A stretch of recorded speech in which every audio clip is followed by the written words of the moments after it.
রাধে রাধে।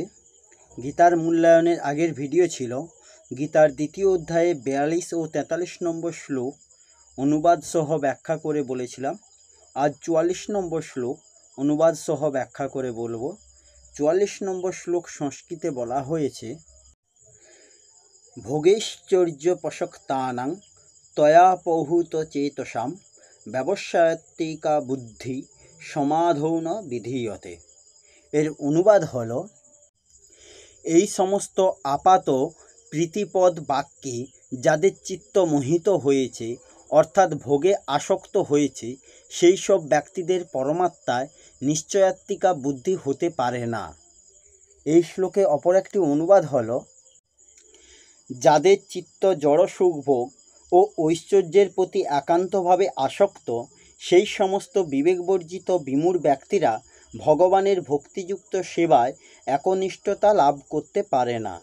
এই শ্লোকের ব্যাখ্যা হলো, আগের শ্লোকে যে শোভাযুক্ত বাক্যের বর্ণনা করা হয়েছে, সেই বাক্যে যাদের অপহৃত চিত্ত অর্থাৎ স্বর্গে অত্যন্ত সুখ, সেখানে দিব্য নন্দন বাগান আছে, সেটি অপ্সরা পরিবেষ্টিত, সেখানে অমৃত পাওয়া যায়, এরূপ বাক্যে যাদের চিত্তভোগে মোহিত তাদের কথা বলা হয়েছে।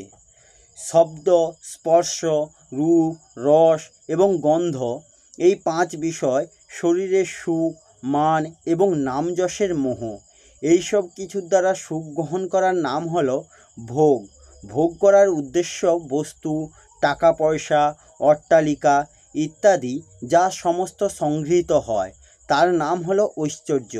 এই ভোগ ও ঐশ্বর্যে যাদের আসক্তি, ভালোবাসা, আকর্ষণ আছে, অর্থাৎ এই সবকে যারা গুরুত্ব দেয়, তাদের ভোগেশ্চর্য পশক্তানাম বলা হয়েছে।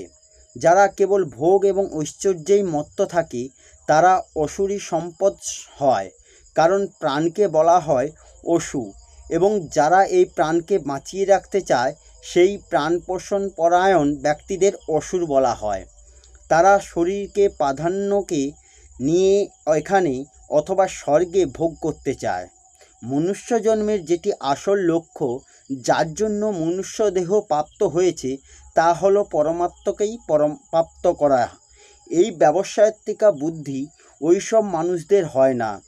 তাৎপর্য হলো যে, যা ভোগ করা হয়েছে, যা ভোগ করা যেতে পারে, ভোগের সম্বন্ধে যা শোনা হয়েছে এবং ভবিষ্যতে শোনা যেতে পারে, সেই সংস্কারের ফলে বুদ্ধিতে যে মালিন্য থাকে, সেই মালিন্যের জন্য জগৎ সংসার থেকে সর্বতভাবে বিমুখ হয়ে পরমাত্মামুখী হতে হয়। এরূপ দৃঢ় নিশ্চয় তারা করতে পারে না।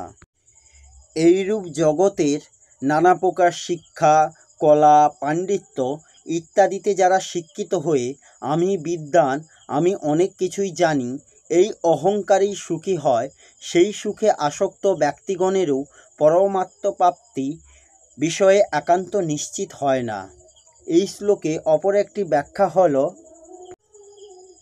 চিত্ত যখন একাগ্র হয় তখন তাকে বলা হয় সমাধি। বৈদিক অভিধান নিরুক্তিতে বলা হয়েছে, মন যখন আত্মাকে উপলব্ধি করার জন্য একাগ্র হয় তখন তাকে বলা হয় সমাধি। যারা ইন্দ্রিয় সুখ উপভোগ করতে ইচ্ছুক এবং এই ধরনের অনিত্য জড় বিষয়ের দ্বারা মোহাচ্ছন্ন, তাদের পক্ষে একাগ্রচিত্তে আত্মোপলব্ধি বা সমাধি লাভ করা সম্ভব নয়। তাদের মায়ায় অধীনস্থ হয়ে সর্বদা নিপীড়িত হতে হয়।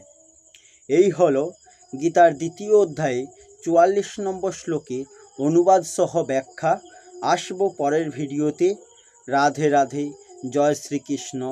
জয় গীতা।